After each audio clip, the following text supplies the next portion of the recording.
Yes, y'all. Welcome everybody into episode 150 of the Dumb Marks podcast. It's your boys, your favorite Saturday brunch bunch, back at it again. Sorry for the delay. We're going on here, folks. Some stuff popped up, but gentlemen, how we feeling? How we living?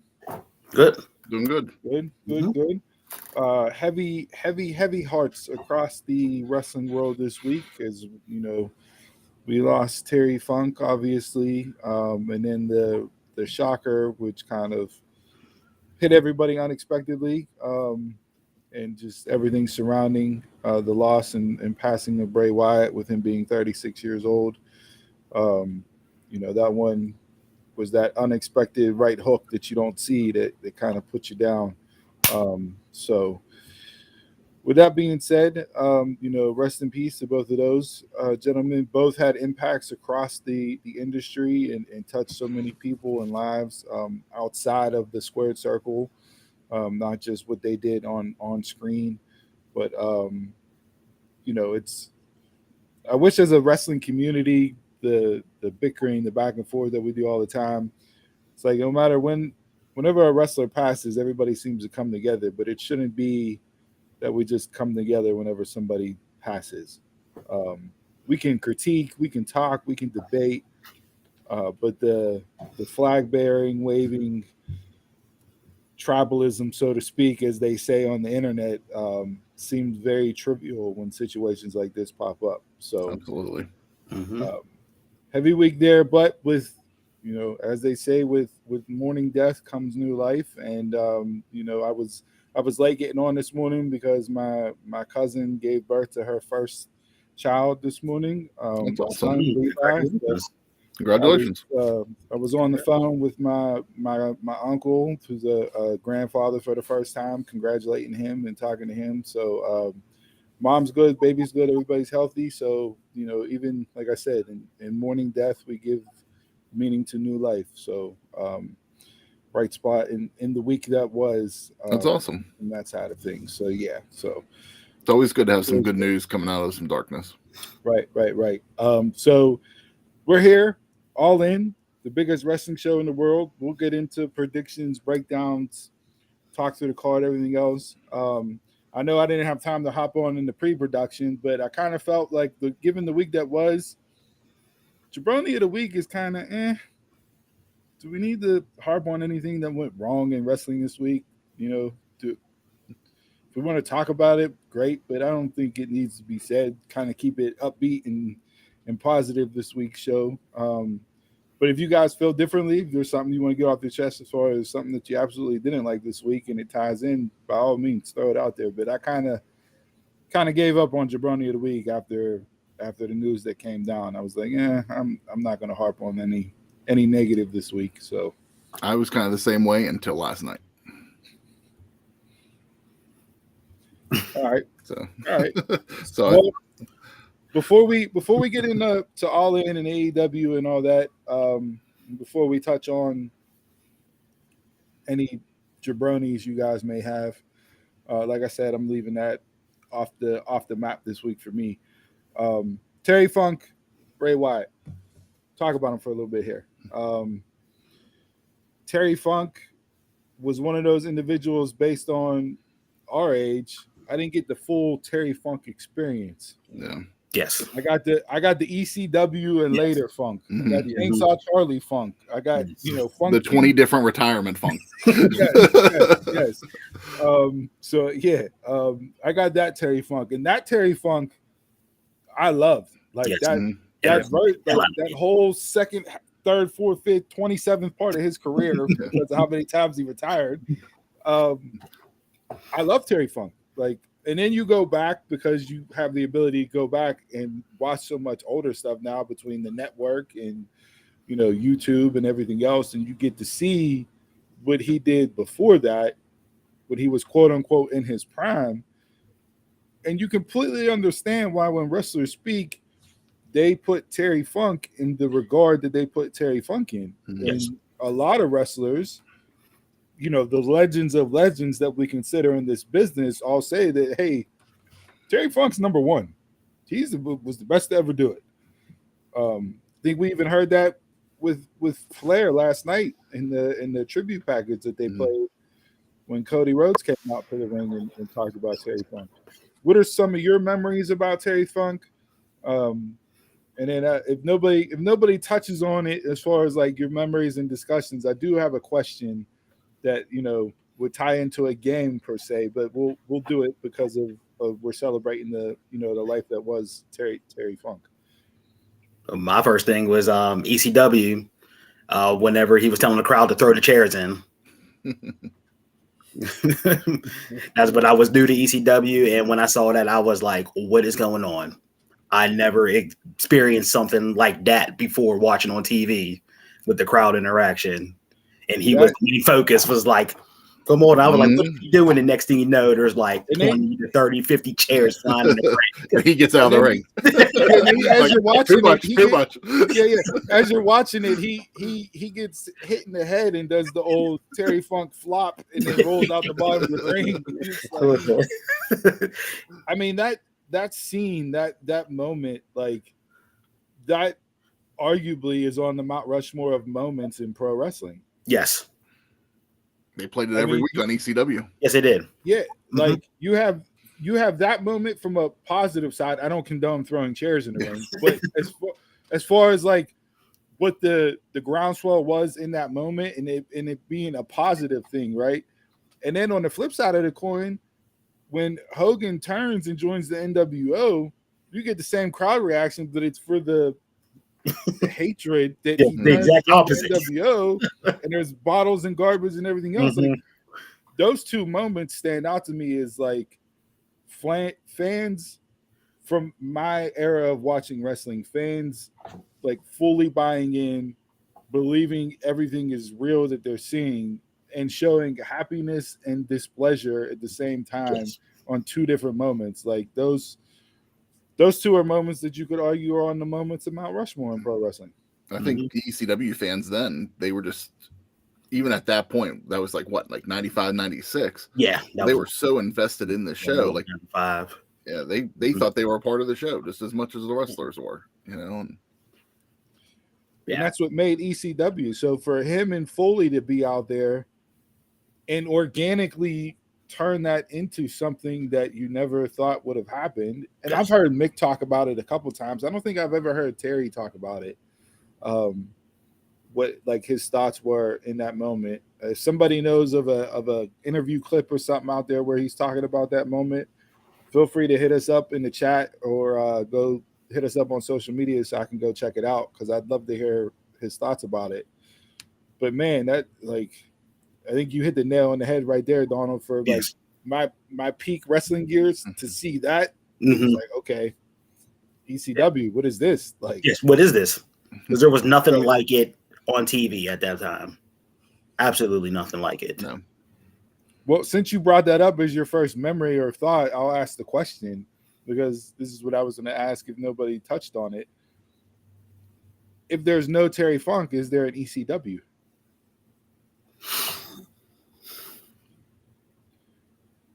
Like Funk to ECW was a la Jericho to AEW. For the startup, the initial rocket launch point. A lot of people point to that moment where the chairs go in the ring as like the official ECW's off. And from there, it just went bananas. Same with him and Sabu in the barbed wire match. That put a lot of eyes on ECW. With him winning that title on their pay-per-view, the first pay-per-view, him winning the title and it getting cut because of time. Just him holding the title up legitimized them. Yeah, I mean, I know Shane's promo is one of the, the pivotal moments you point to in pro wrestling, with dropping the belt and changing the Eastern Championship Wrestling to Extreme Championship Wrestling as like the official era of ECW. But I think without Funk, I don't know if ECW gets to where it gets to and becomes the beloved little engine that could without Funk, because you take away all those moments with the Thanos snap and it's like, okay, do they still why am I tuning in? Yeah, do they still get there? I don't know if they do or not. Yeah, I think they might have still got there, but it might have taken them a little bit more time to get more eyes on the product. Maybe not the and we all know how many financial problems ECW had. Maybe they wouldn't have made it. Yeah. If the eyes wouldn't have tuned in whenever they did, and you didn't have that rush in '97 to, almost making the mainstream. It's an interesting question. I wish I would have seen, like, I came in to ECW after he had already left. So I only saw the video stuff of him. I didn't actually watch any matches of him. So I wish I would have watched ECW whenever he was around in there. I've only gone back to watch it. Yeah, going back on the network and watching it doesn't. It's still great, but it doesn't hit the way it did as it was in real time, right? No. Like my first, like I remember Terry in WCW. Like that's where I first really remember him. Like because I got into wrestling like around '90, and he was in WCW like I think like early '90s, and then came back around like the mid '90s. But then like really remembering him is Chainsaw Charlie. Like whenever he debuted in Chainsaw Charlie in WWF, it's just like that's whenever it's just like, oh, I haven't seen Terry Funk in a while. And that was just a whole other thing. I mean, the pantyhose over the face. That's how people used to rob banks. It's like, yo, we know who you are. We see you. Like, what do they always talk about? Smashing your nose up. Like, they always talk about like dialing up to 11, and that's exactly what he did as Chainsaw Charlie. He just went out there and became the crazy old man. Mm-hmm. He swung that chainsaw around better than Tony Khan dressed up as Leatherface did. And then every time he got knocked out, he always had that funk leg that always shook. Yep. Oh yeah. Like there it goes. The Devon, gave him the shout out, years later afterwards. He's whenever he started to do it. Yeah, like I can still remember in my head like JR's call when the New Age Outlaws pushed the dumpster off of the entrance ramp. Like, good God, there's humans in there. Like, like I can still hear JR just going absolutely crazy. Yeah. Yes. Funkin' Roadhouse. Yeah. Mm-hmm. But yeah, that like, and then they open up the dumpster and you just see Mick is just laid out. Terry is just shaking to death. Shaking. Just dead. Talk about selling.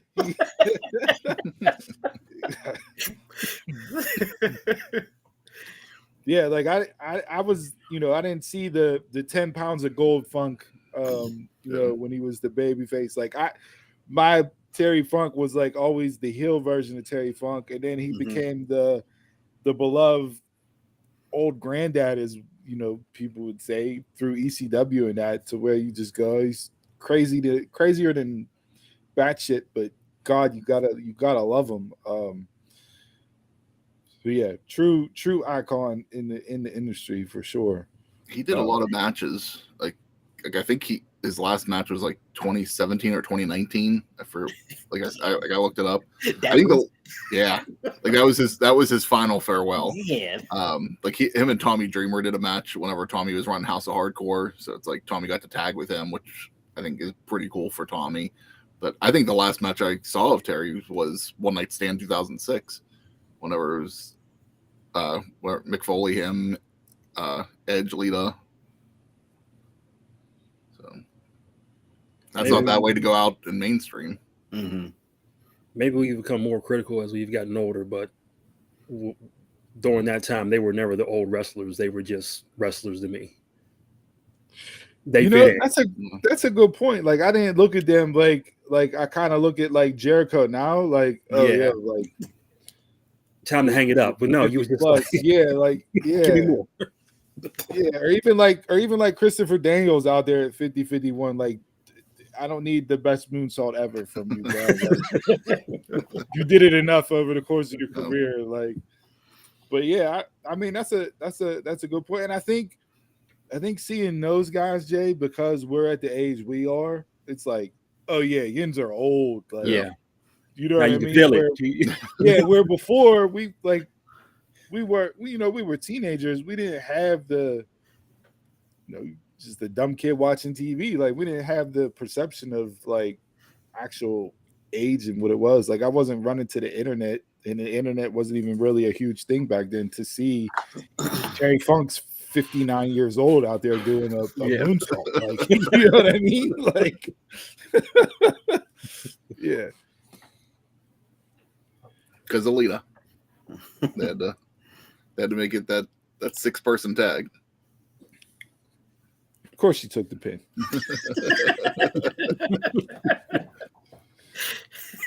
So yeah, All those names in that ring. Who gonna take the pin?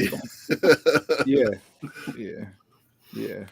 And then Cody touched on it last night. I thought Cody being the person to come out and talk and all that for Funk, I thought it was a good call by WWE. You got the correlation. You knew why he was out there talking about him.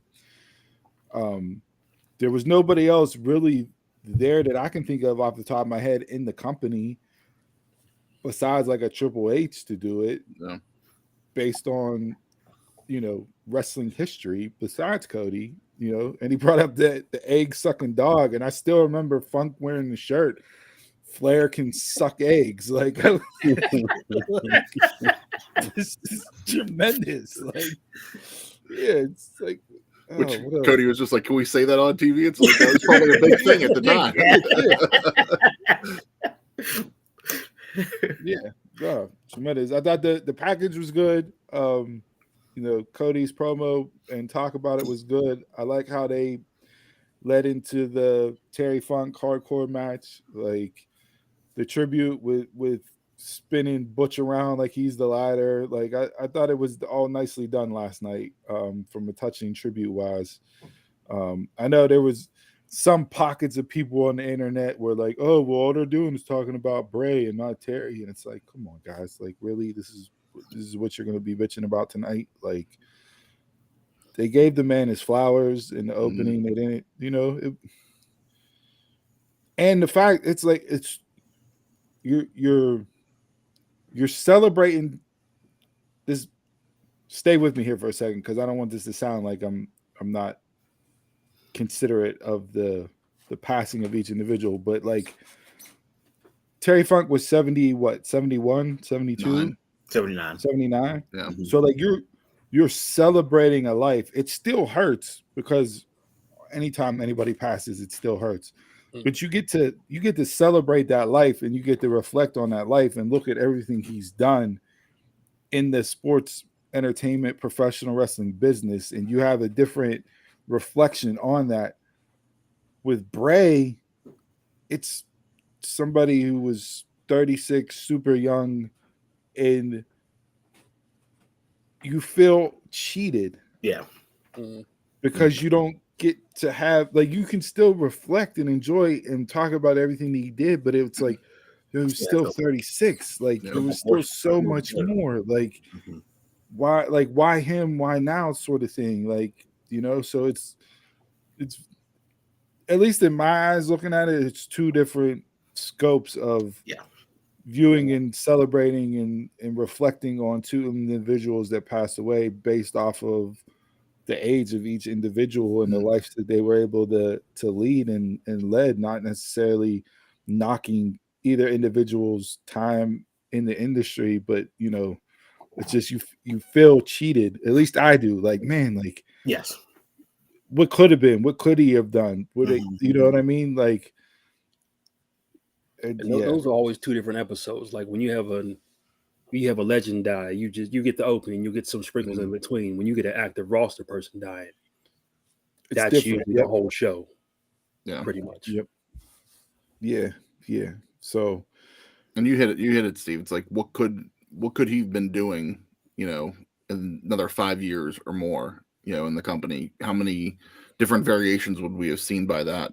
You had that big moment earlier in the year with Undertaker almost like passing the torch to him, on Raw 30. Did pass the torch. So it's like I think they were setting him up still, unfortunately, everything that happened this year with him, that but they were going to plan on doing a whole lot more, and just it's that whole what could have been.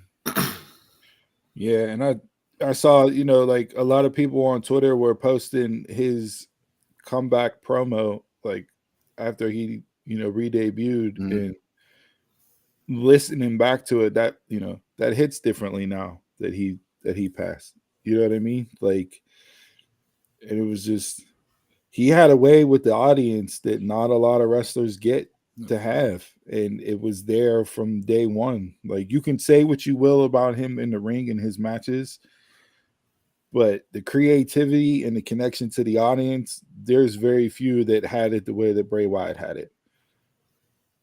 And I thought LA Knight at first, I'm like, LA Knight, like foes, him and I get Balor, but you didn't have Roman there, you didn't have Seth there. Seth talked about, you know, why he wasn't there, and that legitimate reasons based on the conversation that he's had with Bray in private.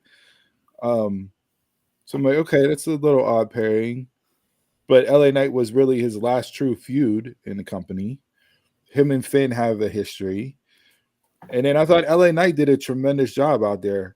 You know, talking about Bray, giving him his flowers, saying, you know, I got the rub from Bray without saying I got the rub, as Cody Rhodes said earlier in the night.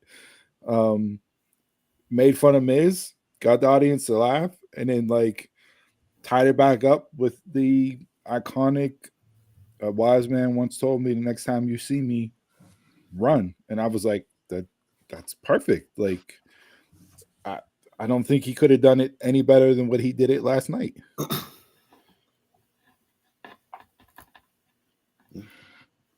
I'm a little different on it. Why? He said it in the promo. I'm not going to come out like he's sitting there talking about Bray, but then he goes, I'm not going to sit here and talk like we were best friends. It's just like, it's a tribute show. Like, I don't need a promo from you tonight. Like, he was, you know, focusing it on Bray, but like then you sit there and say, you know, I'm not going to talk about him. It's just, I didn't need it. But I mean, for him to say that they weren't best friends, I mean, he wasn't in the company long. Like, their only interaction was that story. So then why have him come out and talk about him?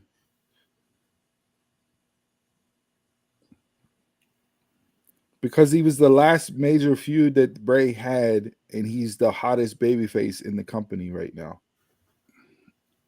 To me, it wasn't needed. So that one line is the only line that you didn't like? No, I actually just didn't even need the promo at all last night, but just, I don't know. For me, it's like, whenever you're going to sit there and say that we're going to do a tribute show in a way, and then I get the show must go on and everything, but just like certain things aren't needed. And I just didn't feel like that was needed last night. You're the only person that I've seen a negative reaction to that promo from or that the way they did that last night. I'm with Chris because I was texting him yesterday about that. Whenever Eddie died, it was just straight. Wait, Jay, are you on board with these two too? No, I just heard you say and I'm like, oh, Jay's on board too. Like, no. All right. Go ahead, Donald. Because whenever Eddie died, it was just straight exhibition matches. Everybody had their time to talk to the camera about everything. This one, it just seemed like just the show kept going. Now, I was okay with like Ray fighting in the beginning, but as soon as Theory came out, I was like, oh, here we go. Well, I was like, yes, the show must go on, but one of your active roster, co-workers just died. I just want to see exhibition matches, tribute to him. I don't need a story. You have next week to continue the story. You have next week to do an active tribute show too. Which this is a day away. You're not going to have video packages of people expressing their love right now. They taped them last night. That they flew people in. That's why you saw Rowan. I saw some of them posting them already. They were there last night at TV to film those to air them on Raw on Monday. You're like Jay said, you're not even 24 hours out. Like to, they scrapped what they originally had planned for the show. They bumped Jay to Uso next, or bumped Jimmy to next week.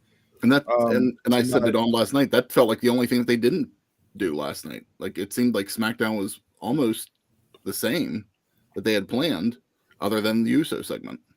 And at that point, why not just do the Uso segment?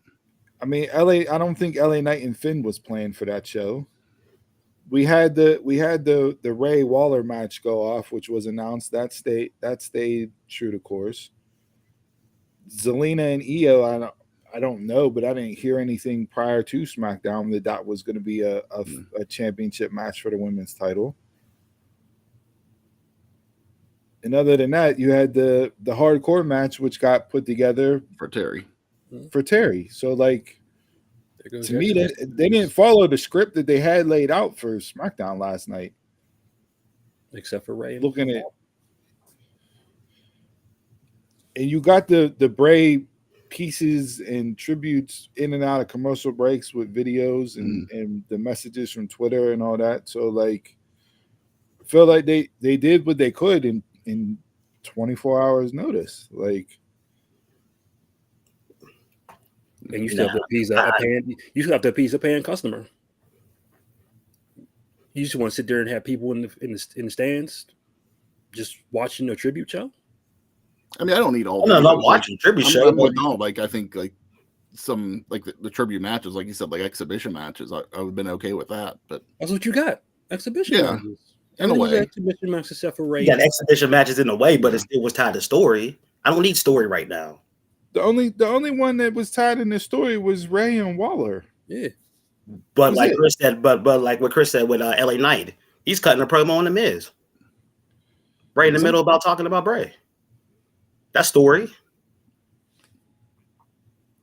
Like if he would have went out there and just cut a promo about Bray, I think I would have been more okay with that instead of tying it into a promo. But so you guys are knocking the man for doing his job? For being told this is what we want you to do when you go out there? I mean, you can't say no to the boss, but if he doesn't tribute to Ray, who is this? This is LA Knight. I mean, I guess it's not so much so I'm not necessarily just saying it like it should be LA. That's the problem. It's why do that? Kenny, Kenny. More man. Why do it? Like I don't. Chris, I was like, yeah. I was not expecting Yinstu to come in here and knock what he did last night. Like, I mean, he sprinkled in. He did what you do in a promo. He mixed in reality with sports entertainment. But again, reality. And you keep saying back to it. It's a promo. I didn't need a promo. That's what I'm going back to. I don't need the promo. Again, you have next week. Somebody got to come out and say something. Yeah, so then don't have Cody Rhodes. If you didn't need a promo, don't have Cody Rhodes come out and talk about Terry Funk and just play the tribute video. Because you got a promo from Cody Rhodes. But did Cody try to hype up a match? No. Yeah, he announced the hardcore match. He hyped it up. He named it the hardcore. Not his own match. Not his own match. Yeah. He wasn't on the card to wrestle. They put LA Knight in the main event. What do you want him to do? You're trying to argue it. It's two different things. You're knocking somebody for going out there and tying real life, talking about a man. He gave him his flowers and told him, "You made me who I am by giving me the rub." I'm okay with that, what he's talking about, but don't tie it into a Miz promo that is on story. It's two completely different things, apples and oranges. You have a paying customer to appease. But do you think the people in the audience last night would have cared one way or the other? If I would, if I paid for wrestling tickets and got a tribute show, I'd be pissed. Really? Yeah. Okay. I think if I would have went there and it's like understanding the real world circumstance, it's like it is what it is. I mean, they've not going to say who, but I mean they've even sent people home away when they've done tribute shows and just not done the show. You know, they could have went that route last night. And they didn't. They did let the show continue, and I think that was the right thing to do. That the fans were there and to interact with everything, especially for Bray with the Fireflies and everything. But the show continues, but I have a problem. Is that what you asked? But the show goes on, but I have a problem. And I guess it's a way of they've done the formula in the past of how they do tribute shows. And I guess like I'm so used to that. Like But when that's they actually the thing. give This is You- Hunter doing a you- tribute show for the first time. it You'll felt probably like get that Vince Monday. last night. And not only that, but LA Knight doing the promo on The Miz led to the dismount line of closing out with Bray Wyatt's iconic run. Like that whole Miz line was to set up saying that, where he gave the man his flowers again by using one of his famous taglines, run. And you guys are out here shitting on it because he used that to get to the run. He didn't use Miz just to cut the promo on Miz. Yeah. If You're he not gonna doesn't change say my that mind. stuff about Miz and he just yells, You run, can keep you guys talking are over like, and over "Oh, about it, but It it is. ain't gonna change my It's not mind. gonna change Yeah. my mind. He shouldn't have cut the promo on Miz. It's like, That's where I'm standing at. Yeah. My feet is in the ground. I die on the hill on this. That's what I see, am. that's and I just Show must go said on. in the open of the show, you guys want to, we can talk, we can argue, we can debate, we can this and that, but you guys are just like shitting on everything and not hearing it, like putting your fingers in your earlobes and going la la la la la. Like, That's a 2-year-old kid. I don't do that. No. I'm trying to look at I the get whole what you're thing. saying, but it's just like your opinion's gonna be different than mine on this, and it's just what it is. was that your negative? Was that your negative Nancy Jabroni moment from the night last night? That Oh, you were no. gonna bring up? No. I mean, I can go into that now if you want me to go into it now. But Yeah, go ahead. Go into that before we get into AEW. actually, mine's on the commentary team. I called this out a couple weeks ago about being tone deaf in AEW, and I'm going to call it out for last night. Corey Graves last night was sitting there talking about Bray, like whenever they went to the commentary desk, and talking about like how he's going to miss his laugh and everything. And Kevin Patrick like turns it into a transition of, speaking of a laugh, will Zelina Vega get the last laugh tonight? It's just like, you got to be fucking kidding me. Like, we're going to turn a story about a person that just died into a transition. And then a little bit later, they're coming back in for Corey's talking about like college football. And he's like stumbling over the words a little bit, and that's okay. Like, it happens like that. And Cole goes to him, are you getting all choked up over this game? It's like, for fuck's sake. Like, can you have a little bit of fucking empathy on a tribute show? Well, wait, asking if he's getting choked up about the game, that means he doesn't have empathy for the situation? And he's like, but he's like laughing about it. But can you help him through it? Yeah, like he didn't. Change the tone so you can help him through it. Don't. Yeah. Like, Crack a joke. Yeah, it's just the commentary team last night. No, you was can't just crack a really- joke, Jay, because if you crack a joke, according to Chris, you're being insensitive and you can't do It that. doesn't go to a tribute show. Yeah, it doesn't vibe with a tribute show because you're cracking a joke. I don't. I get, It's just the way he I said get the it. Patrick line, but the getting choked up over a football game, I can get throwing that not jab, but just to avert the emotion. Just like, if this is, I mean, Kevin Patrick wasn't much on Raw, whenever it was just him and Corey, but if this is going to be him with Michael Cole in his ear right next to him all the time every week, like, I don't know if it's going to get better. Well, I don't think he was flying off the seat of his pants and ad-libbed that transition. Who wrote the transition then for him? It's either his boss next to him or his boss in the back. Like, So knock one of them when you shit on Kevin Patrick for doing his job. I mean, LA Knight. I'll knock all of them.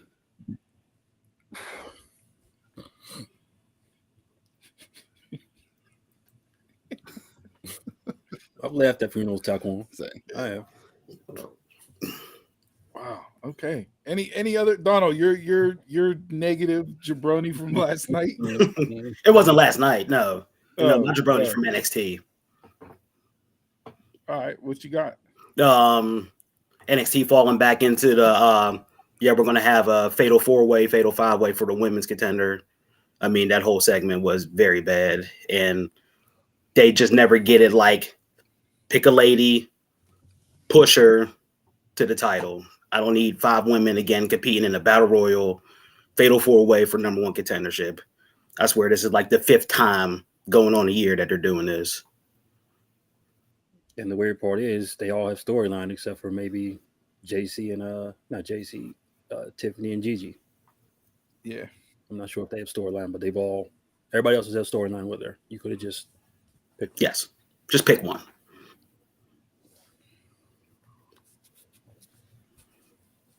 Yeah, I didn't. That if this was a normal week, that would have been probably my 1A. As far as Jabroni, that whole segment was just bad. I would have put NXT up there as a whole just because you have these branded specials named Heat Wave, and that was not a branded special. Yeah, that was a regular NXT Tuesday night show. They started out good with Dragunov and Trick, and then after that, everything else was flat until the ending. Nothing else about that made it seem like it was bookended. Yeah. Nothing else made it seem like it was a branded special. Just like AEW with Fyter Fest. Why are you branding it Fyter Fest? There's nothing to do with Fyter Fest. It's like you're talking about All In. So why are you branding it Fyter Fest? Because it didn't feel like a branded separate show to stand out. It was just regular Dynamite, regular Rampage for All In. Like, I'm actually surprised to hear this because I was saying to Dahl and Jason before we came on, I wanted to go back to watch NXT because all I kept hearing was good things online about it, and I just never got around to it. So, the two matches, two matches were pay-per-view quality. Yeah. Dragunov and Trick, Mello and Wes, chef's kiss. Yes, put them on a takeover back in the day. Everything else, regular Tuesday night. Yeah, it was normal Tuesday then. Yeah, so good to know. Might make me actually want to go back and watch those though. I gave it a pass just because of those two matches. Okay. And that was my Mount Rushmore was Iliad and Trick. Trick impressed the hell out of me. It was so good. And you know what I liked about that match the most? Because Trick is still green, and people could have been complaining about quote unquote botches, but it looked and felt like they were just having a straight fight. Yes. And it was just physical, and they were beating the hell out of each other. Like whenever he went to do the power bomb spot and Trick slipped out and he fell back down and he had to go back and do it again, I'm like, oh, they're gonna get killed on the internet for this. But I'm like, no, it absolutely makes sense based on the fight that they've had. Yes. Like, they have beat the hell out of each other. Tired. Yep. Yeah, like I was tired. So yeah, I think that being in there with Dragunov and based on the physicality that he brings, that helped overshadow some of the spots where Trick is still green and doesn't, is not there yet, but it worked for the fight that they presented in the match that they worked story wise. I'd had no problems with anything that they did in that match. Not one thing. Anybody have a Mount Rushmore outside of AEW that we need to touch on before we get into this card? Going through and getting Chad Gable. Everything but the finish. I love the match. The finish. Yes. I hate the finish. You hate the finish? Hate the finish. You want to know why I hate the finish? It's not so much that he won via count out. It's the way he celebrated the win after he won via count out and the way they hyped it up on commentary. It made it seem like he won the title. Yo, you won by count out, Chad. You didn't pin him. They did a Luger. They did exactly a Luger. what I was thinking too. Yeah, I'm like, everything up to that was fine. I get it, but you beat an undefeated guy. You beat an undefeated guy, and you're still in the running for that belt. That's fine. That's why. Don't celebrate like you won the Natty because you're going to get celebrate it. But you're still in the picture. It's not a loss. You're still in the picture. Out there like a UCF. We're national champions. Didn't play for national champions. Over national champs. He's out there celebrating like he hit for the cycle, but meanwhile he got a single on a bunt. Like, come on, bro. Like, no, it's not doing that. Every part of it. That means it's still going. That's giving you the doubt that it could happen. If a count out is giving after me he passes honky talk. After he passes honky talk, he's giving that doubt that maybe Chad Gable can become the IC champ. Pull out the American flags. Where's the wrestlers? Throw them on their shoulders. Where's the confetti? Gable Express. We're gonna put Chad on a short bus. It is. Where's the Gilbert sparklers at? Bring those out.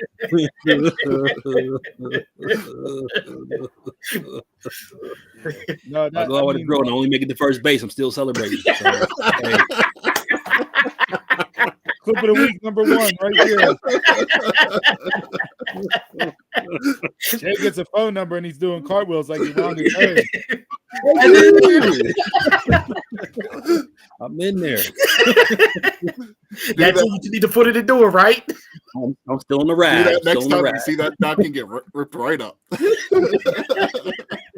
No, no napkins nowadays, you old ass man. Delete his IG page. What are you talking about? Napkins. Wow. Jason doesn't go to the bar anymore. So Jeez. She just blocks him so he can't enter her DMs no more. Hey, a win's a win, Ty. A win's a win. Oh, Taquan and Jason agreeing on something? Oh, you know we're celebrating, my boy.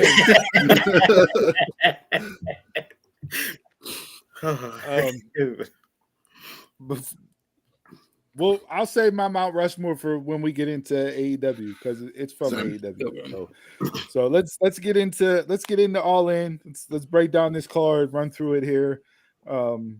Hits, misses. I'll throw out my other. If it was a regular week, my Jabroni 1B. Whenever I heard this announcement, which I'm sure will make Donald very happy. So yeah, let's get into it. Let's run through the card. all right, we got 11 matches scheduled. 2 of them are on the pre-show right now. 1 is not officially announced. I did hear that there could be some more matches announced today, so we'll see. So if this isn't the official card, you know, it is what it is right now. But we're gonna go into Donald's match of the week, I think. So 0 Hour FTW Championship, Jack Perry versus Hook. This will probably get announced tonight because they bumped the retire the FTW belt to Collision tonight from Dynamite on Wednesday, based on the other changes they had to make due to the visa issues and yada yada yada.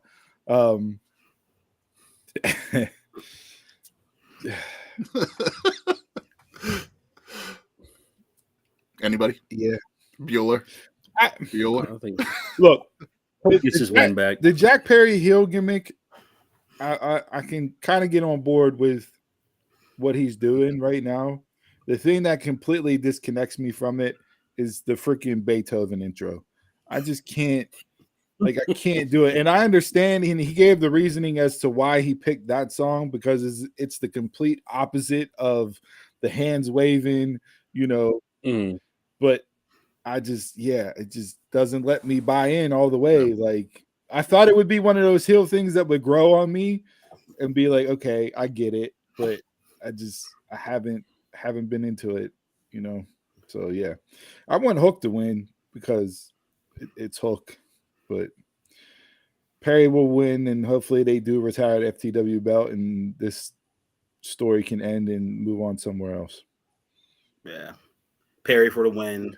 Retire the belt, please, and please move him on to something else. Something bigger. If he's one of your quote unquote 4 pillars, please move him to something else. Whatever keeps Hook off screen. Oh wow! Win the belt, lose the belt, whatever. Go. Okay. Back to Rampage for Hook, huh? Somewhere. You can go to I don't even know what their little show is anymore. Do they even have one? I want to call it 0 Hour. That's not 0 Hour. Dark. No, they don't do that. Cut all that. Yeah, that's Rampage now.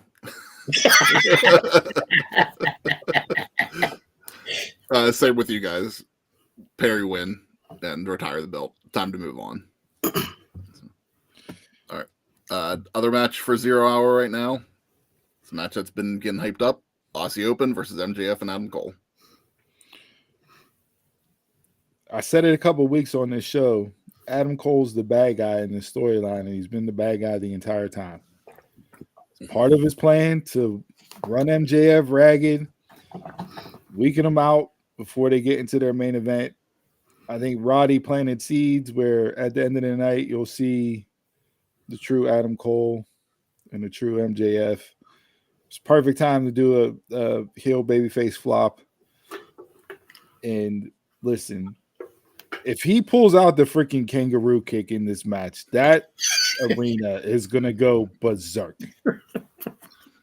I can't believe it's getting to the point where an actual move named the kangaroo kick is getting the pop that it's getting.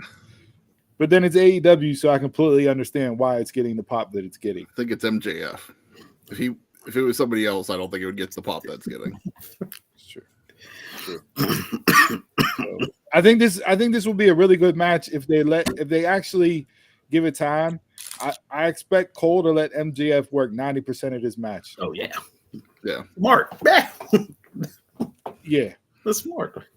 Yeah. So I got Ozzy Open retaining, and we see the start, like, yo, you're on camera, bro. You're not hiding. You didn't hear the crinkle? Yeah, I heard the crinkle, but yo, to try to sneak and duck off camera to take a bite of that fudge round or whatever else you're trying to shove it in your mouth right now. Always. What do you got? I'm babysitting. The dude said, "Can you open my fruit snacks?" That's why I actually went on mute this time, because it's not about myself. I'm thinking now. Your crinkle. That was because he handed it to me. Wait, so you bent down to open the fruit snacks with your mouth? Yeah, I could. It didn't have the tear in it. Oh, so we had a Sean trying to be quick in the kitchen, man. Sapp incident right here. We're debating what it was. Was it fruit snacks? At least he didn't come I was trying to see if I can find a little split in here. Did you actually take a bite or just open it with your teeth? Did he have snot or was he doing a rail? Like, what we're doing? Yeah. I'm surprised there wasn't an uncle tax and you didn't take some out. No, any other time, yeah. I'm on camera. I can't be. That never stops you from being on camera before. That he put some in his mouth. This guy's unbelievable. I got Ozzy Open. Trying to be discreet and now being put on blast, trying to be discreet, being the perfect uncle. Ozzy Open. Aussie Open. Horrible segment. But great. All right, that moves us on to the main card. We'll kick things off here with the coffee match. Darby Allin and Sting versus Swerve Strickland and Christian Cage. This was one of the other options for Jabroni of the Week. You had a 4-week storyline. Not even 4 weeks, maybe 4 weeks. AR Fox joins the Mogul Embassy. Mm-hmm. They drive to Nick Wayne's house, leave him a bloody mess. AR Fox is wearing this shirt for a month straight with blood on it. They lose again to Darby and Nick Wayne. Swerve fires AR Fox, brings in Christian Cage, who lays him out. Darby Allin goes, well, who do you got? Who do you got? Swerve, who do you got? And Christian Cage walks out because. So Brian Cage laying out AR Fox meant nothing to get in the match. So because we have Sting, we need another legend. We'll throw Christian Cage in there. Did you watch Collision last week though? Yeah, I get the storyline with Darby and Christian and the TNT title. Like, I get all that, but still, like, I'm not gonna celebrate Christian's promo he cut on Nick Wayne because of the week that was, with actual, people passing, but goddamn, he's entertaining whenever he does it. I can put him as my jabroni. Formulaic. Oh my just god! Give him another person with daddy issues and run it down. Formulaic. Christian's a bum to me. Always been. For me this past week, my Mount Rushmore was the match Darby versus Christian from last week on Collision. Thought it was a great match. Told a great story. Whenever they both came out, I was like, what else is going to go on Collision? Because they're not going to give them this much time. And they gave them almost the final half hour. So I thought it was a great story. It built up. It had some great moments. Steve, I'm sure there's probably some moments that you turned your head on in there. But I enjoyed it. So everything that you said for Wednesday, 100% agree with you because it was just awful. But it makes me a little more into the match after coming off of that match of Collision last week. Like, okay, everything that's going on between Darby and Christian for the title makes a little more sense with him being in this, even though AR Fox definitely had the story too. And apparently AR Fox got some heat and pulled out and let the company know that he was not going to be able to go to All In late, which is why they did this transition. So people in the higher ups aren't very happy with him right now, according to rumor and innuendo. When this Don't was know actually if one of the that's first true or matches announced for All In. Yeah, don't know if this is true or not. So, but what can we not make the 18-year-old Nick Wayne seem like the second coming of Superman and Jesus Christ? Because by now, I don't know what you can hit him with from a move wise to get him to lose on a 3 count. He's kicked out of everything. Everything. You might as well just let everybody. You might as well line up every single member on the roster and just have them hit his finisher through a gauntlet match, and then have him kick out at the end. Wait till he gets open. Wait till he gets over for opening up a bag of chips too. Well, don't knock him for opening up the chip. Okay, he ain't gonna kick out of no Judas Effect or a One Wicked Angel. I bet you that for damn sure. Yeah, the dude is super talented for being 18, but yo, come on, and that's my knock on some of the Darby matches too. I get that you're the Brazilian underdog that overcomes, but at some point, you can't keep kicking out of all these moves and expect me to believe it. Scrawny Bonnie Cetus. He's he's like Undertaker when he first came into the WWE. He just kept coming after you. Yeah, but Undertaker was 6'8". Yeah, I know. He's not 5'8", $150. You got a whole nother person in the Undertaker on top of Darby. Yeah. So Sting's not losing. Of course not. It's not in his contract. He got creative control, like somebody we know. Sting will jump off of some shit through a table or something. You get the good old, you get he still got it. Yeah, I'm gonna be like Steve in this match, just worried for what. Worried, yeah, worried. This whole match, yeah, between Sting and then Christian with his neck. I'm just let Darby and Swerve do everything, and then Sting can walk over and put the coffin down. That was Darby jumped on Christian last week, on the chair, and did the stomp on him, and Christian fell straight back. It's just watch his neck. No, don't matter. Yeah, Darby and Sting. I don't think there's any other way to go with this one. Darby Sting. Yeah. All right. Moving on. Get the Trios Championship, House of Black versus the Acclaimed, with Daddy Ass returning. Daddy Ass returning. I think it will be Billy Gunn's swan song and be his last match, unless they actually put the belts on them and he gets a run and then retires afterwards. Hey, for being an undercard, mid-card storyline, I'm not mad at what they've told here. It's worked. So this is where you get part of the show where you're, mid-carder, so to speak. Fill in with a nice story that people can buy into and believe. So I'm cool with what they did here. This works. I still don't want House of Black to lose. What did you say, Jay? Maybe a 1 week retirement. 2 weeks. 2 weeks. Okay. Well, they beat up. We already talked about Terry Funk earlier, so yeah, he's just following the Terry Funk. He's just following Terry Funk wasn't retiring week to week, though. Yeah, he was. Oh, he was a couple times. Retirement. 2 weeks later, had a match. He did an entire retirement tour where he retired in every city. Yeah, that's different. Respectable. Because it's Terry Funk.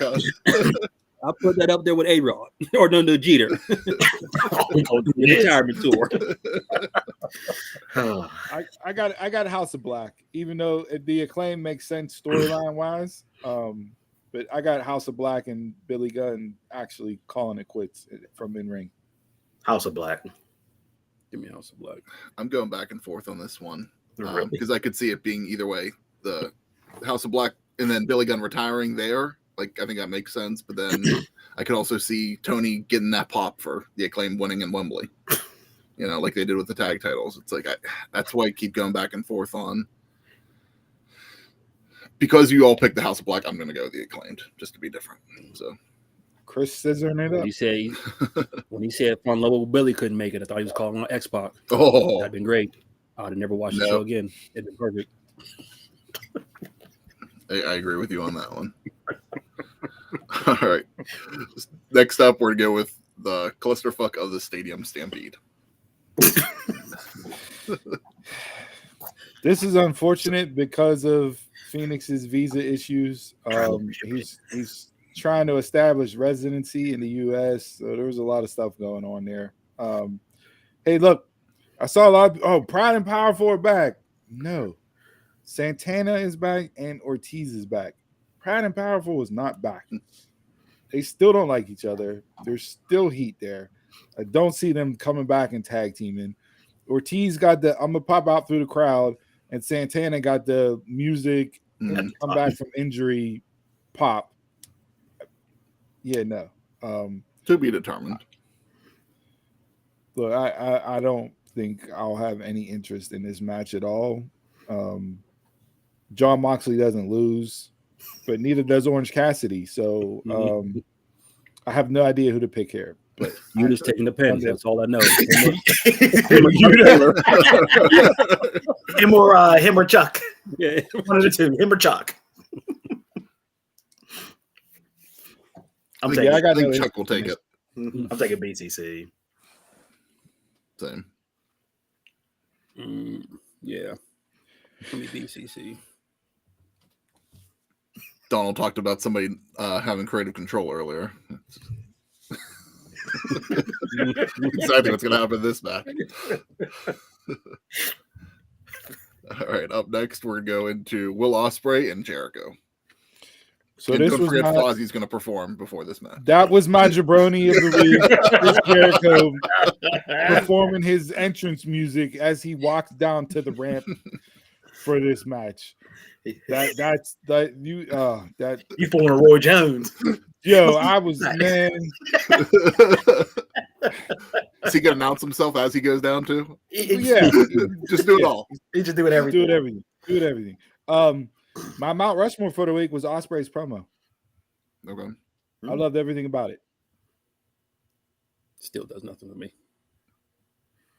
It's hard to argue against him being the best wrestler in the world whenever he rattles off. I'm gonna, beat Okada, Omega, and Jericho in 2 months. Say what you will about Jericho nowadays, but still, the name is Jericho. So, just the passion, dropping that my contract's up in 6 months. I'm out here. I'm in these streets. Pay me. Give me the bag. And he's not like an NFL running back. He'll get paid.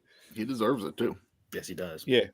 I mean, he's been on a run the last 2 years. That's ridiculous. Look at his matches. Him and Orange Cassidy were up for match of the year. Yeah. Yes. Like that was my match that I didn't even look forward to on that card. Yes. And that ended up being match of the night for me. Which is the same thing as I'm doing in this match. I'm not saying it's going to be match of the night, but like I when this was announced, I'm like, why? This is 2 years too late. They gave the reason why it didn't happen because of lockdown, COVID. We get it. Ospreay is a huge Jericho mark, so this is it is a career match for him. But I was like, I don't need it. Well, are they going to do something that'll catch my interest and be better than what I thought it was going to be? Probably. I think Ospreay should absolutely go over. Oh yeah. Will it be better than WrestleMania? I know Jason was stomping his feet when Jericho said that line. Yeah. How dare you? Yeah, he's about to throw I himself pulled my out flag out. He was about to throw himself out my car when he was. He had the, how Jericho had the list of 1,001 holds. Jason had a list of Jericho's 1,001 matches in WWE that are better than this. I got Ospreay. Ospreay, best wrestler in the world. Gotta go with Ospreay. You going with Jericho, Jason? What's that, Ospreay? I'm picking Jericho. He's on my Moxley list. If it was Y2J, He's still on the list. No, you still look, I haven't liked Jericho since he was in the suit. That was the last time I liked Jericho. Short hair, suit Jericho. The Michaels 09 feud Jericho. Yeah, that's the last. You didn't like the. You didn't like the put him on the list, Jericho. Nope, the list was terrible. Y2J was terrible to me. No,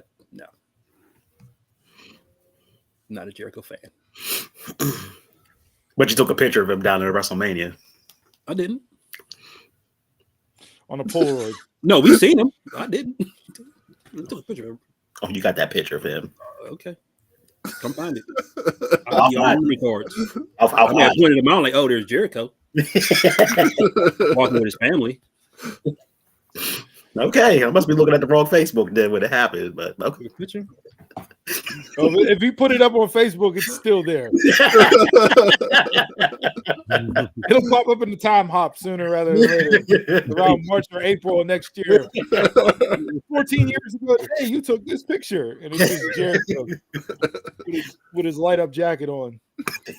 Well, if so, it's not every day you see a wrestler walking in the street. Oh, here we go. Yeah. Okay. What's the criteria? What's the criteria? Right. It doesn't matter as long as it's a wrestler. He sees Cheeseburger walking down the street, snap. Like this is like my grandmother getting Virgil's autograph at the bank because he was a wrestler. That's what she said. Got you this autograph. I was like 6 years old. I got you this autograph from a wrestler. I'm like, what wrestler did you meet at Mellon Bank? Grandma? Like, it was Virgil. Signed it on the back of a deposit slip. Last time he cashed a check too. Oh. The real question is, was it just his autograph or did he sign for anybody else too? It's him. He didn't. I didn't get him, and then a separate one with Ted DiBiase. No, just Virgil. Right. Osprey around the board. Yeah. Up next, Donald's next favorite match: the Real World Championship, Punk versus Joe. Samoa Joe better choke his ass out. And I know he's going to lose because it's Punk in AEW, so he can pull the card. Creative control. Yeah. I need Samoa Joe to just go in there and just whoop his ass for about 6.5 minutes and then choke him out. In a dream world. That's what I want. And I'll be pissed when CM Punk beats him. I want Joe to win, but I know CM Hogan. And you know Punk's winning because it's for the Real AEW X Division World Heavyweight title. It's for the AEW title. So hold on. So it's not a recognized belt, but we're fighting for it. Yep. Right. It's just like the FTW title. Just like the FTW. Not recognized. Punk recognized it. He marked it with an X to recognize it. So that's a legitimate belt in AEW. It's legit belted. See that belt behind you? I'm putting this all in. So yeah, catch me tomorrow night. Yeah, your belt right there is real too. Tell Roman, y'all know that lineage is right here.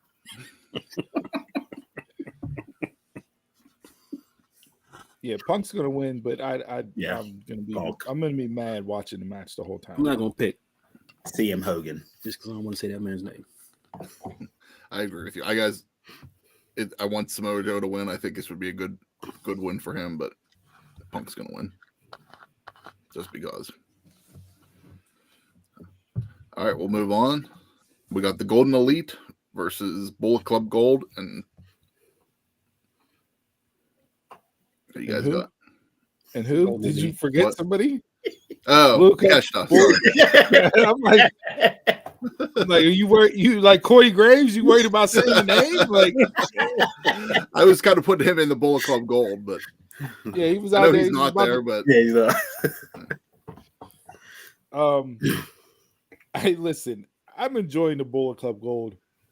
I get it for what it is. Like, they're entertaining to me. Juice Robinson is hilarious. Juice is hilarious. Yeah, Juice is not the hilarious. the way they is terrible. Oh, you just hate Juice because he's no. Juice is X-Pac and DX. Juice is trash. Let's not hype Juice. I'm not gonna argue with you on that. Let's not hype Juice. He's trash.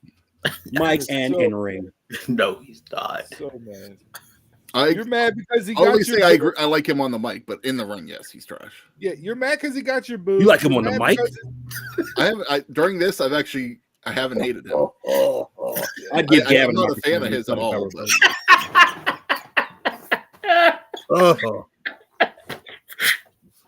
him just walking around with a Jay White cutout, it's been entertaining. With Jay White standing in front of him. Like, we get Dom. We get Dom. We know he can't wrestle or he's not good on the mic, but we're along for the ride. Juice, no. You guys actually believe this shit. No. So mad. I'm not putting Juice anywhere. Dom comes out and says Dom's in the top 3 wrestlers in the world right now. Because he is. Juice ain't it. That's part of the gimmick. My top 3 wrestlers in the world right now. Yeah, he is. Osprey, Rhea, Dom. Juice may be in the top 5 most entertaining wrestlers. Yeah, I wouldn't even get that, but Jay's so mad because his nickname's Rock Hard and he's engaged to Tony Storm. That's why Jay's so mad. Jason wants to be Rock Hard and engaged to Tony Storm, and he can't have either one of those things. Oh, that's hey. Here's your promo. Here's your promo right there. Coming at him personally for no reason. That could have negated the fact that he's trash. Let's not overhype things. They're not going to lose. There'll be some shenanigans, and Austin Gunn will take the pin in this match. Not even in the match. Well, you know who's taking the pin in this match. I want Takesha and Bullet Club Gold to win. I do too, but I do. I want to win. It's time for Takesha to do something. I mean, every week he comes out and he whoops Kenny Omega's ass. When are they going to have their one-on-one? I'll let the jacket get tighter and tighter, man. More streamlined like that. It's like, man, he turned to the Bloodsport gimmick and what you doing? Coat. Got the Shang Tsung coat on from Mortal Kombat 1. He took a vacuum sealer to that jacket. That thing is tight. It was tight. You might as well just wrestle in it. Yeah,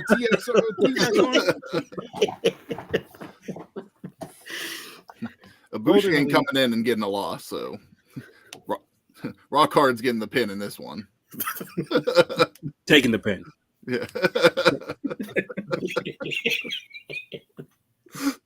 Thank you. Next. All right, we'll go with the AEW Women's Championship. Sheeta. You go from Rock Hard to women's match. Good job with the segue. Jeez, oh man. Saraya and Britt Baker. Can anybody explain what Tony Storm's gimmick is?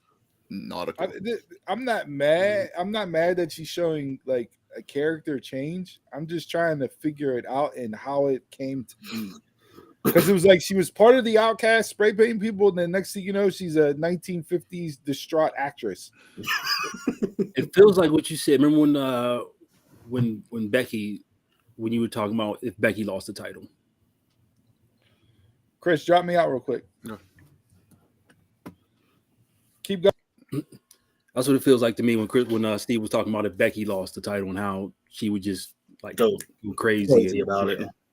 Yeah. It's what I think somebody did that, and I'm trying to think of who it was that kind of went a little crazy. I don't know if that maybe like Mickey James-esque in a way, but like not like the stalker, with it. But yeah, I'm enjoying it to an extent, but I don't hate it, but I was just starting to like this version of the Champ Tony Storm. Mm-hmm. Yeah. And then you just went away with it. So I want Tony to win. I think she should have never lost the title. She shouldn't have. I want Sheeta to win just so it's not another quick. Like a paper champion. Yeah. I'm thinking they're going to go with Saraya here just because. That's what I don't want. I don't want. But at this, Jason, to what you were saying, I don't want to see anybody beat Sheeta just because I don't want Sheeta to take the loss. I think she deserves a run with it. She had a great run, during the pandemic with it. Just like Steve will always say, Bailey and Sheeta carried the women's divisions for the two companies. Yeah. and she deserved that crowd win, and she deserves a run with the crowd for a bit. Mhm. I just feel like we're here for a reason. But it's like they're doing nothing with it. This feels like her run feels like Asuka's run. Yeah. It feels like everything else is more important than the run. And it seems like they're pulling off the good old NXT thing. We don't know which girl's going to be number one, so we're just throwing a bunch of people in and see what happens. I mean, I get it if you want to transition the belt through the Outcast and not have them, you'd have to take it off of Tony, have Saraya take it off of Tony. You had to work a way around to get it on Saraya. But I think this could be not this early. Yeah. I think this would kind of make it more interesting with Tony, because if Saraya becomes a champion, it's like she knows she's not going to get a chance, and she has to be happy for her since the belt's back in the group. But I think it's going to make her a little more crazier because she can't go after her. Like it's the belt that she wants, but she can't go after her, and that could be a good gimmick. Yeah. But then when does Ruby get the belt? She'll just forever. She's the Will or Yuta of the group. Yeah. Sad to say, but yeah, it's true. But I'm going to. I want Tony to win the belt back. I feel like it's going Saraya, but I'm going Sheeta. I'm gonna go Saraya. Just like I said, we're here for a reason, and I think that's a lot of it. And Smile or Jabroni, only one women's match on the card, or is there another one? No, right now that's it. Well, this is it. Yeah. I mean, what's the thing they're doing? Ring of Honor. What's Statlander doing? Yeah. Rampage. I mean, and I did say earlier there are rumors that they're going to add to the card, but I don't think they're going to add to the main card. It'll be 0 hour. Yeah. So I could see Statlander or somebody getting added to 0 hour. I mean, Sky Blue can only take so many losses in the match. Would you call her Sky Morton? Sky Morton. I don't remember him saying that, but that's a good one. Yeah. I think I said that to him in the car. Okay. And Sky Morton, there are a couple. So, hey, one's hurt, the other one got to do the job. I think the plan was always to have this be a fatal 4-way, just to be a mirror from the original All In with the women. But I do agree that I think that there's more stuff for the women's division in the company. This would be a perfect spot for Athena. Yeah. You could do her and Willow again. I wouldn't. I mean, we're getting Bucks and FTR again. Yep. You can run that one back. Yeah. So we'll see if anything does get added, but yeah, right now. All right, we're gonna move on. AEW World Tag Team Championship, FTR versus the Young Bucks.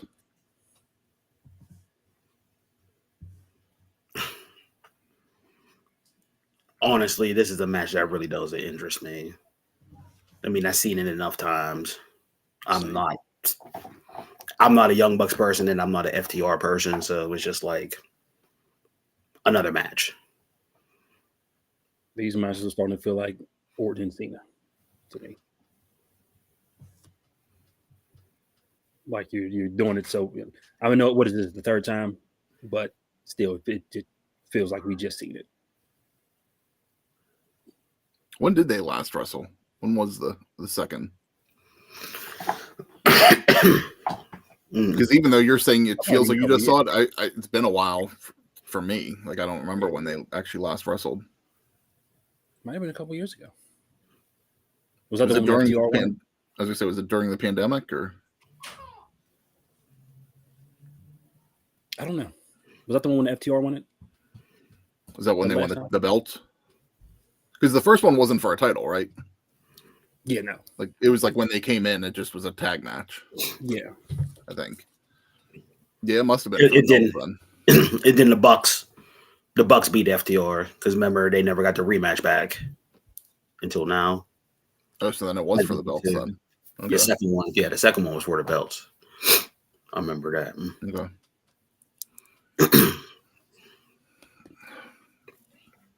Yeah. I want FTR to retain. I mean, I don't need the Bucks to have another run here. It could go either way for me, but Yeah, I could see it going either way, but Mhm. I want FTR to win. So it was what? It went Bucks 1 and then FTR. So we're what should have been? I thought it was FTR And then and then Bucks. Okay. Yeah. So Because I remember Steve was saying that FTR never got their rematch back for the titles, and then that's when they went on their title reign for like everything. okay. When they got all like the IWGP title, Ring of Honor title, all that. I get what you're saying now. Yeah. Okay. Mm-hmm. Yeah, I could. Yeah, more for that. 1-1, and then FTR Young Bucks back to FTR. I'll go with them for the win. Mm-hmm.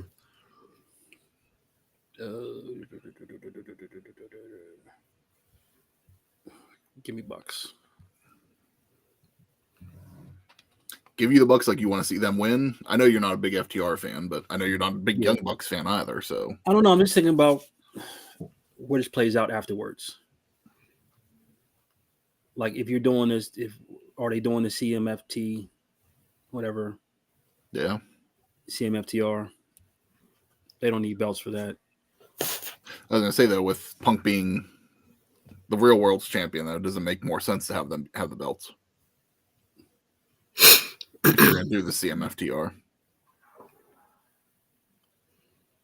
I like the CMFTR on Collision. I've enjoyed the matches they've done with that so far, but when you have a trios championship already, I don't need a trios group that's not going to be in the trios.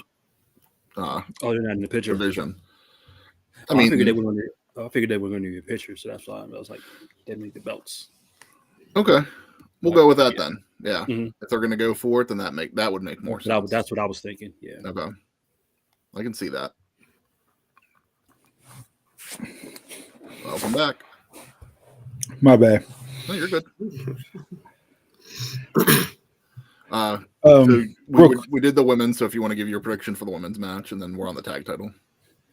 Sheeta, I hope they just put it on her and then actually book her to do something. The women's division is what it is in AEW right now. I saw there was comment. I don't know if Vince pulled this up, but no, not yet. I was going to save that for after we were done with predictions. Yeah. That's a whole episode in and of itself. We can touch on that afterwards. But yeah, I'll go Sheeta just because it'd be stupid to put it on anybody else after you just gave her the belt back. And then look, I tweeted out, I put FTR and the Briscoes is better or greater than FTR and the Young Bucks. I get everybody wants to make this matchup, and it's arguably two of the best of a generation, two of the best all time when everything's all said and done. I've never been a Young Bucks guy, like never. They just haven't ever gotten me to the point where I look at them and put them in the pantheon of greatest tag teams. Now, that you can call me a hater. I respect the grind and the hustle and what they've done outside of the machine to get to where they are. I don't, necessarily dislike what they do in the ring. For me, it's just not. It's more them as characters, especially Matt.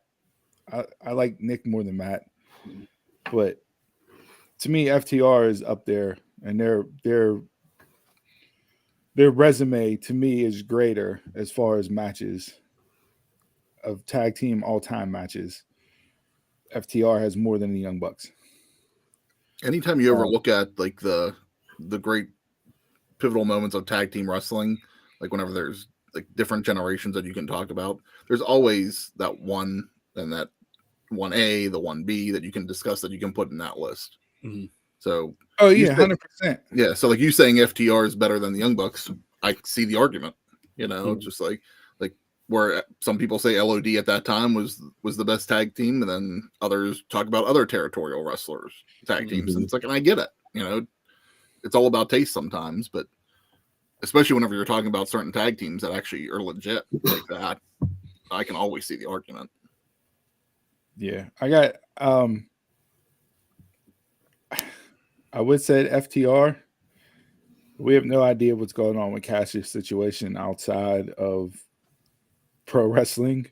So I think as a switcheroo, probably put it on the Young Bucks, just because, which I don't really like. I don't know if it, if Cash doesn't get arrested in this, situation, this legal situation, would they have given FTR the moniker of being the best tag team? I doubt it. I mean, they're AVPs, for Christ's sake. They'll pull the card.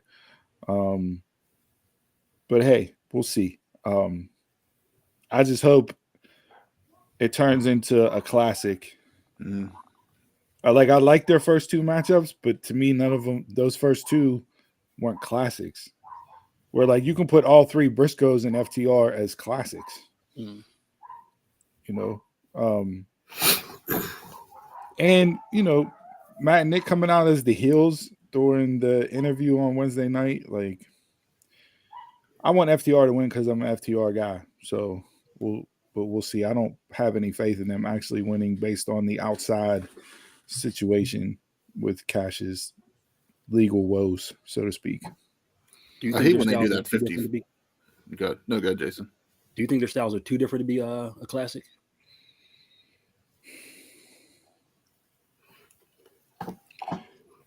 I don't know. It's just it's one of those. To me, it's just one of those matchups where you like fantasy booking wise, you're like, oh my god, this would be amazing, and then they get in there and it's good, but it's not what you wanted it to be. Where like I said, FTR and the Briscoes, like hell yeah, I wanted to see that. Did I think that when they first touched, like you could just see the chemistry and the connection, and it's like, oh, this is going to be great. Like you go back to their time in NXT, like they had, them in Alpha Academy or them in DIY. Like it was just like, yo, there's something here that you can't explain it. You can't put a finger on it. You can't bottle it up and sell it. If you could, you'd be a bazillionaire. It's just there. And when those four men get in the ring, the Young Bucks and FTR, I just don't feel that whenever they get in there for whatever reason.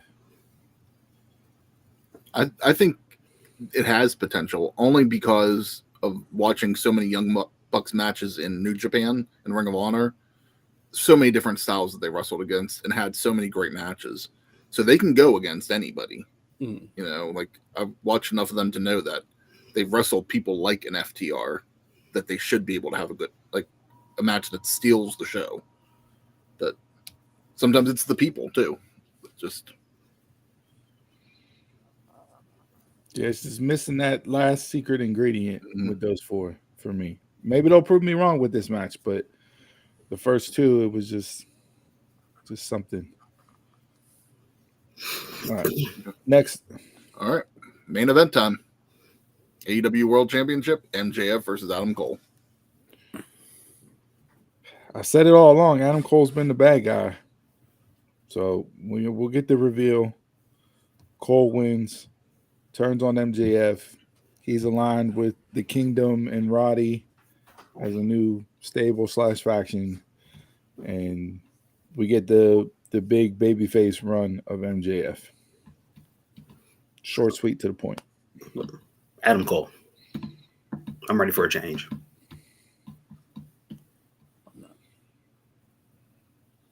I'm gonna go MJF. I want to see a babyface MJF. Babyface MJF versus heel Punk is probably more of a money draw if you're looking at it company wide. Yeah. Based on what Punk's doing. So that would be one of the reasons to have MJF retain if you're going to put the actual title back on Punk. But story-wise, if you're going to break these two up, which I don't want to see them do, I'd rather them stay together because of how entertaining they are. Cole being the guy that turns and finalizes the babyface push for MJF would make the most sense.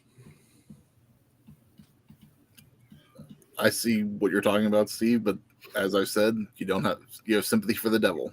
And this past week on Dynamite with MJF pulling out the diamond ring and everything, it's just like he keeps showing it. And it's just like as much as I think the whole Adam Cole being the heel in this makes sense, I kind of feel like they're both going to be the heel at the end of the day. Like it's not going to go one way or the other.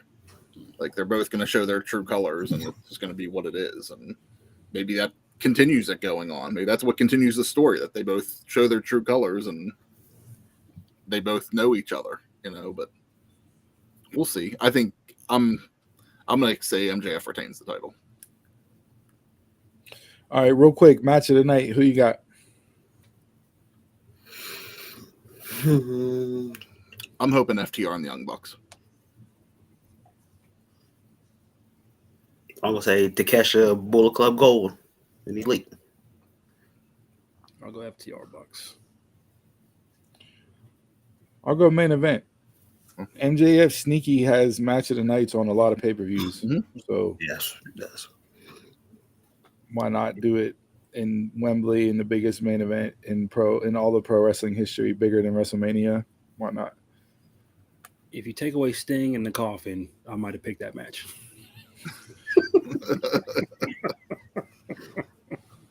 So Darby Allin versus Christian next week at All Out. You give me a three-way with those guys. I'd enjoy that. You do enjoy a good three-way. Pause. All right, that's it for All In. Hit us up on social media. Let us know what we got right, what we got wrong. Tune in tomorrow, 1:00 p.m. Eastern Standard Time. Daytime pay-per-view means daytime drinking, which means I'll be really hungover on Monday. So cheers to that. Just gotta get that through your system.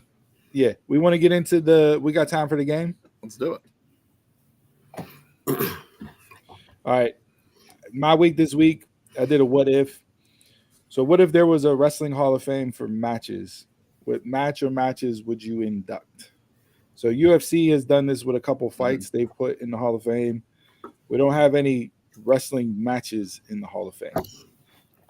So if you had to pick, what would you put in your wrestling matches Hall of Fame? I don't want to see them do this. I'll just stick with people. I don't need that.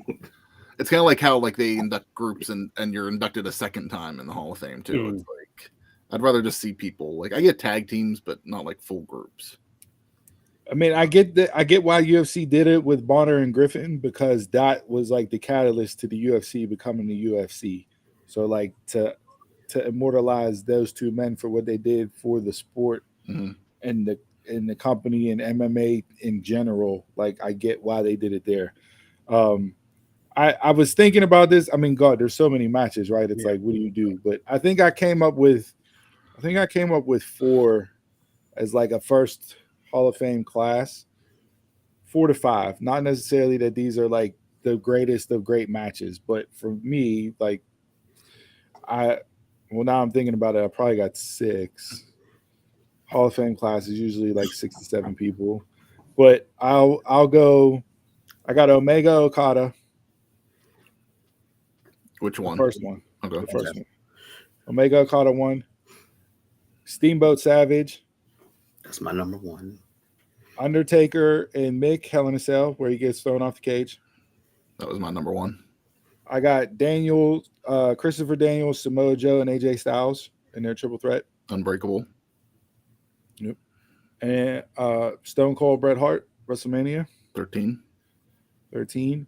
And then for me, we just talked about them. I got FTR and the Briscoes in the dog collar match at 6. I'm definitely going Hell in a Cell. Nick and Taker. I think probably one of the most talked about matches ever.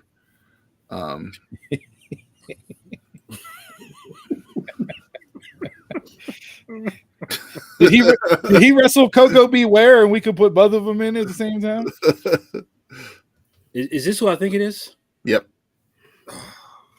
I'm just not getting it. The other rival. The op is in the building. I swear every time he's on, he has a different username.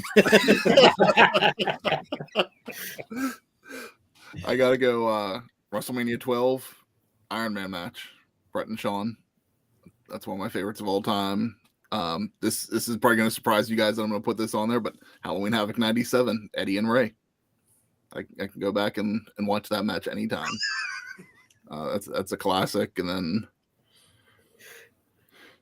probably take over Brooklyn, Sasha and Bailey.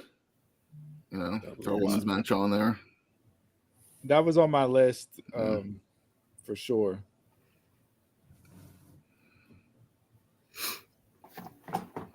I'll go Savage Steamboat. And I will go, man, this is tough. I'll go, we talked about it, Terry Funk, Sabu, and Sandman.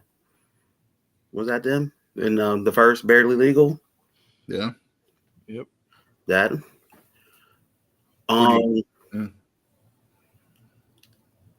Newer wise, I'll go Take Over Dallas, the one that me and you went to, Chris.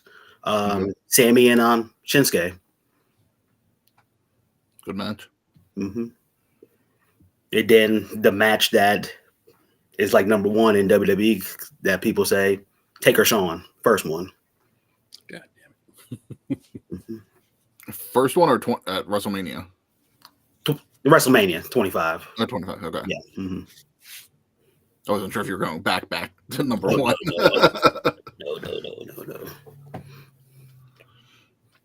No. Mine's part moment, part match. So for that, I'd have to put Rock Hogan. What's the criteria? I listed the criteria as matches, and this dude wants to throw in part moment. I mean, was Hell in a Cell for the match or was it for the moment? Both. For the match. There was a lot of moments, but it wasn't just one moment. You said Rock Hogan. Yeah. I'd put Sasha Bailey. I'd put Undertaker, Shawn, and I'd put Hogan Andre. Man, all WWE. Of course. Some AEW on that shit.